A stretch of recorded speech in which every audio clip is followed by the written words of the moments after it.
Shalom to Hindi Popko, Senior Vice President for Community Strategy and External Relations at UJA Federation of New York.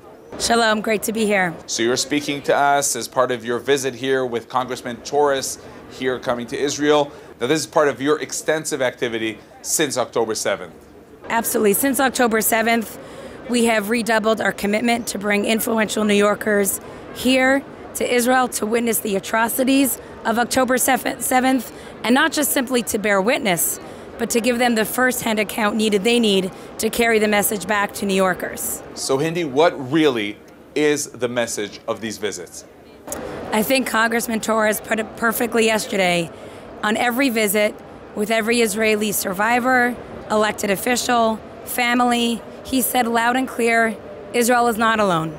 So despite what you might hear in headlines and from the media, Israel continues to enjoy bipartisan support, and we have steadfast defenders in America like Congressman Torres who continue to defend Israel's right to defend itself. Now, as the UJA, you're deeply involved also in trying to deal with the challenge of the rise in anti-Semitism.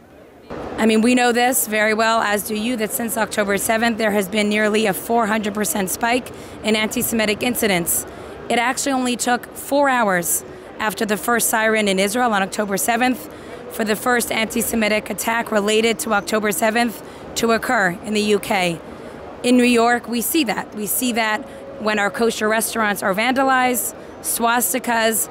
But what we're also seeing in New York, and we want to make sure Israelis know this, is incredible resilience on the part of the New York Jewish community.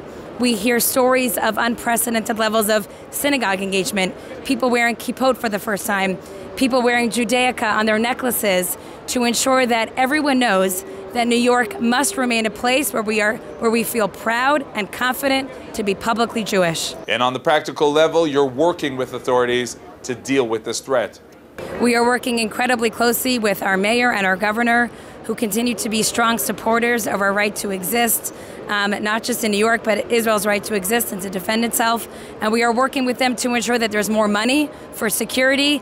It costs a lot of money for synagogues and schools to have security guards to do the physical security upgrades that they need to do. And we're working closely to ensure that those funds continue to flow and that the NYPD continues to provide the wonderful protection that it does so that we can continue to go to our schools, our synagogues, and publicly display our support for the state of Israel. And finally, the U.S. is going into elections, and this affects the Jewish communities, right?